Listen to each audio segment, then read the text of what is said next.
श्री शिवाय नमस्तुभ्यं बहन दोस्तों। तो अभी तक आप लोगों ने रुद्र संहिता के द्वितीय खंड अध्याय 7, 8, 9 और 10वें पाठ का अध्ययन किया। आज हम 11 और 12 पाठ का संपूर्ण पाठ करेंगे और आप लोगों को भी पढ़कर सुनाएंगे। हमारे द्वारा जो भी गलतियां की जाती है जाने या अनजाने में, इस महान ग्रंथ को मात्र श्रवण कर लेने से हमारे सारे पाप कट जाते हैं। तो आप लोग वीडियो को पूरा सुनना। श्री शिवाय नमस्तुभ्यं दोस्तों। तो चलिए जानते हैं कि इस अध्याय में क्या बताया गया है। ब्रह्मा जी की आज्ञा से दक्ष द्वारा मैथुनी सृष्टि का आरंभ, अपने पुत्र हर्षों और सब लाशों को निर्वत्र मार्ग में भेजने के कारण दक्ष का नारद को श्राप देना।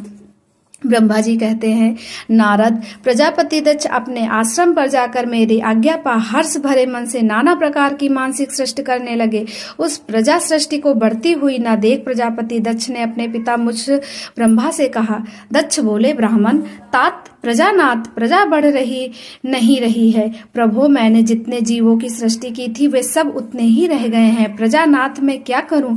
जिस उपाय से ये जीव अपने आप बढ़ने लगे वह मुझे बताइए दादा।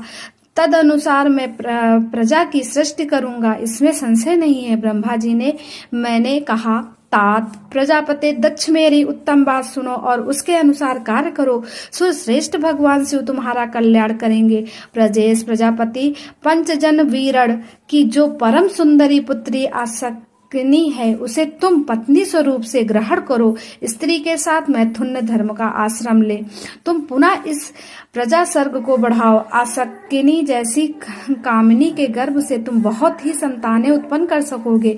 तदंतर मैथुन धर्म से प्रजा की उत्पत्ति करने के उद्देश्य से प्रजापति दक्ष ने मेरी आज्ञा के अनुसार वीरण प्रजापति की पुत्री के साथ विवाह किया। अपनी पत्नी वीरणी के गर्भ से प्रजापति दक्ष 10,000 पुत्र उत्पन्न किए जो हार्यश्व कहलाए। मुने वे सब के सब पुत्र समान धर्म का आचरण करने वाले हुए। पिता की भक्ति में तत्पर रहकर वे सदा वैदिक मार्ग पर ही चलते थे। एक समय पिता ने उन्हें प्रजा की सृष्टि करने का आदेश दिया। तब से सभी दक्षायण नामधारी पुत्र सृष्टि के उद्देश्य से तपस्या करने के लिए पश्चिम दिशा की ओर गए। वहां नारायण सर नामक परम पावन तीर्थ है, जहां दिव्य सिंधु नद और समुद्र का संगम हुआ है। उस तीर्थ जल का ही निकट से स्पर्श करते उनका अंतःकरण शुद्ध एवं ज्ञान से संपन्न हो गया।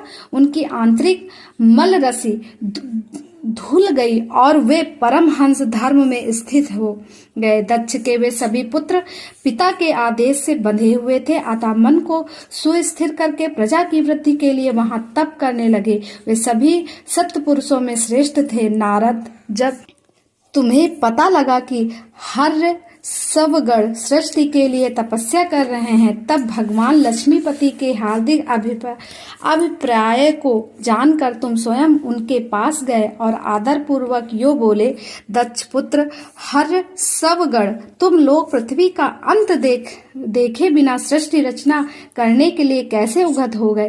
ब्रह्मा जी कहते हैं, नारद, हर्षस्व आलस्य से दूर रहने वाले थे, जो जन्म काल से ही बड़े बुद्धिमान थे। वे सब के सब तुम्हारा उपर्युक्त कथन सुनकर स्वयं उस पर विचार करने लगे। उन्होंने यह विचार किया कि जो उत्तम शास्त्र रूपी पिता के निर्वत्र परक आदेश को नहीं समझता, वह केवल रज आदि गुणों पर विश्वास करने वाला पुरुष सृष्टि निर्माण का कार्य कैसे आरंभ कर सकता है। ऐसा निश्चय करके वे उत्तम बुद्धि और एकाचित वाले दक्ष कुमार नारद को प्रणाम और उनकी परिक्रमा करके ऐसे पथ पर चले गए जहां जाकर कोई वापस नहीं लौटता है। नारद, तुम भगवान शंकर के मन हो और मुने, तुम समस्त लोकों में अकेले विचारा करते हो। तुम्हारे मन में कोई विकार नहीं है, क्योंकि तुम सदा महेश्वर की मनोवृत्ति के अनुसार ही कार्य करते हो। जब बहुत समय बीत गया तब मेरे पुत्र प्रजापति दक्ष को यह पता लगा कि मेरे सभी पुत्र नारद से शिक्षा पाकर नष्ट हो गए, मेरे हाथ से निकल गए। इससे उन्हें बड़ा दुख हुआ। वे बार बार कहने लगे, उत्तम संतानों का पिता होना शोक का ही स्थान है, क्योंकि श्रेष्ठ पुत्रों के बिछुड़ जाने से पिता को बड़ा कष्ट होता है। शिवा की माया से मोहित होने से दक्ष को पुत्र वियोग के कारण बहुत शोक होने लगा। तब मैंने आकर अपने बेटे दक्ष को बड़े प्रेम से समझाया और सांत्वना दी। देव का विधान प्रबल होता है इत्यादि बातें बताकर उनके मन को शांत किया। मेरे सांत्वना देने पर दक्ष पुनः पंच जन कन्या असंकनी के गर्भ से सब लासव नामक के एक सहस्त्र पुत्र उत्पन्न किए। पिता का आदेश पाकर वे पुत्र भी प्रजा सृष्टि के लिए दृढ़ता पूर्वक प्रतिपालन का नियम ले उसी स्थान गए जहां उनके सिद्ध को प्राप्त हुए। बड़े भाई गए थे। नारायण स्वरों के जल का स्पर्श होने मात्र से उनके सारे पाप नष्ट हो गए। अंतःकरण में शुद्धता आ गई और वे उत्तम व्रत के पालक सब लाशव ब्रह्मा प्रणों का जप करते हुए वहां बड़ी भारी तपस्या करने लगे। उन्हें प्रजा सृष्टि के लिए उघत जान तुम पुनः पहले की ही भांति ईश्वरी गति का स्मरण करते हुए उनके पास गए और वही बात कहने लगे जो उनके भाइयों से पहले कह चुके थे।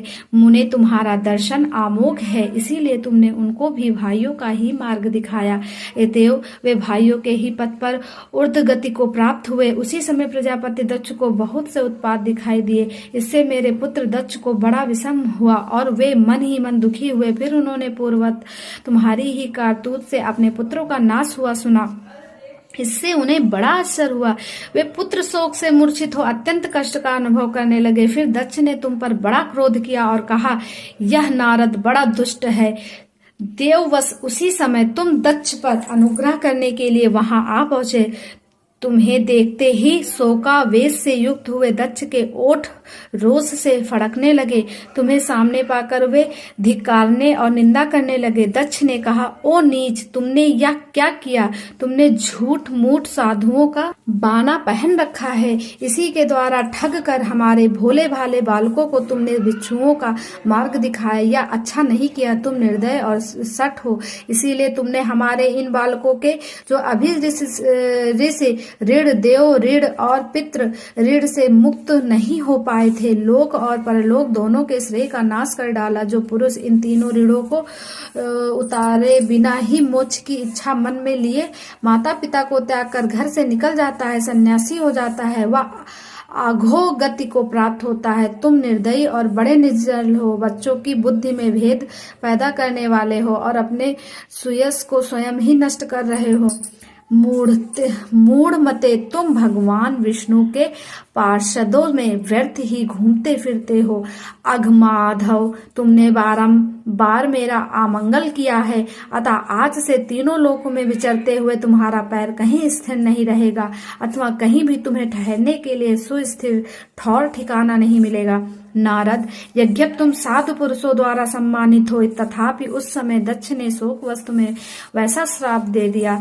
वे ईश्वर की इच्छा को नहीं समझ सके। शिव की माया ने उन्हें अत्यंत मोहित कर दिया था। मुने, तुमने उस श्राप को चुपचाप ग्रहण कर लिया और अपने चित्त में विकार नहीं आने दिया। वही ब्रह्म भाव है। ईश्वर कोटि के परमात्मा पुरुष स्वयं श्राप को मिटा देने में सामर्थ होने पर भी उसे सह लेते हैं। दोस्तों, यहीं पर 11वां और 12वां अध्याय रुद्र संहिता द्वितीय खंड का समाप्त होता है।